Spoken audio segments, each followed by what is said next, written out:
మనందరం 200 స్థానాల్లో పోటీ చేయాలని, మరీ ముఖ్యంగా నేను ఇక్కడికి వచ్చేటప్పుడు ఇలా జేపీ ఆయన ఫీలింగ్స్ ఎలా ఉంటాయి అని అనుకున్నా. ఎందుకంటే ఆయన ఎంతో కష్టపడ్డాడు, ఆయన కొంత ఆ పని చేసుకున్నారు. కానీ వాళ్ళ అద్భుతంగా ఆయన మాట్లాడి ఎన్ని చేశారంటే, మన పార్టీ తరఫున మరి మనం దేనికైనా సిద్ధంగా ఉంటాం అనేది అర్థమవుతుంది. రెండవది, మొన్న మోడీ గారు మన ప్రధానమంత్రి ఎన్నోసార్లు చెప్పారు. ఏమని? ఈసారి మూడోసారి మనం చాలా అద్భుతాలు చేయబోతున్నాం.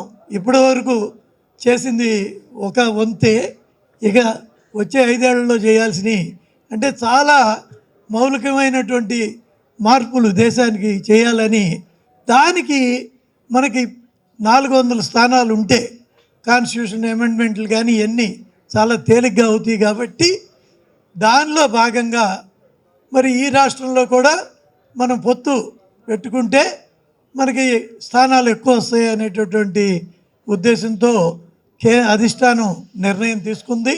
మనకి మొట్టమొదటి నుంచి కూడా ఒక పక్క మనం చేసుకుంటానే, ఇంకో పక్క అధిష్టానం ఏ నిర్ణయం అయితే ఆ నిర్ణయం అని కూడా మనం మాట్లాడుకుంటానే ఉన్నాం. కాబట్టి ఇది మనకి ఈ పొత్తు అనేది టోటల్గా అనూహ్యమైనటువంటిది మాత్రం కాదు. మనం అటైనా ఇటైనా దేనికైనా సిద్ధమని చేసుకుంటాం. పైగా వాళ్ళ ప్రధానమంత్రి ఆశయం మేరకి మనకి ఎక్కువ స్థానాల కోసం చేస్తున్నాం.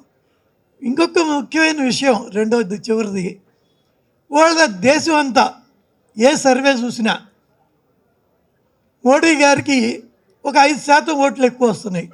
అంటే 2019కి వచ్చిన దానికన్నా ఒక 5% ఓట్లు ఎక్కువ వస్తాయని అన్ని సర్వేలు చెబుతున్నాయి. అంటే అదేదో ఉత్తరాదిలో వస్తున్నాయి, దక్షిణాదిలో రావటం లేదు అని కొందరు అనొచ్చు. అది కరెక్ట్ కాదు. తమిళనాడులో ఇవాళ 15 నుంచి 20% ఓట్లు వచ్చే పరిస్థితి ఉంది. కొన్ని స్థానాలు ఉంది.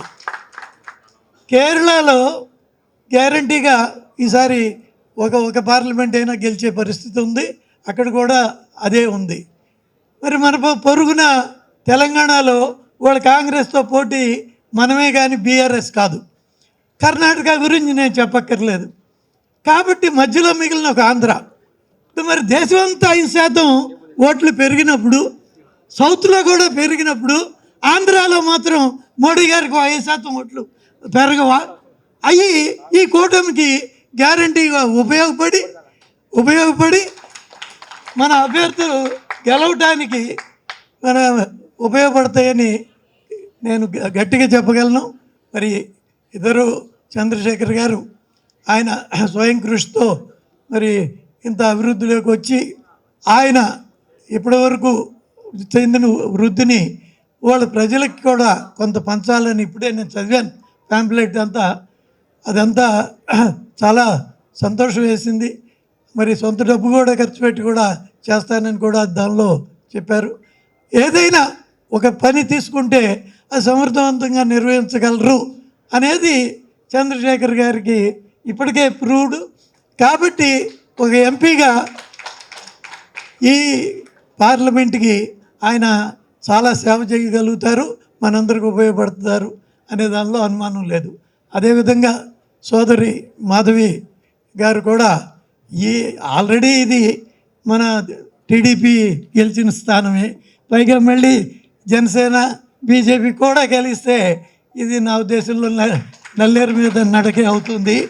కాబట్టి ఇద్దరికీ కూడా అడ్వాన్స్గా అభినందనలు చెబుతూ మన అందరం కూడా మన మనసా వాచ పనిచేస్తామని అందరి తరపున కూడా నేను పెద్దగా మీ ఇద్దరికి కూడా చెబుతూ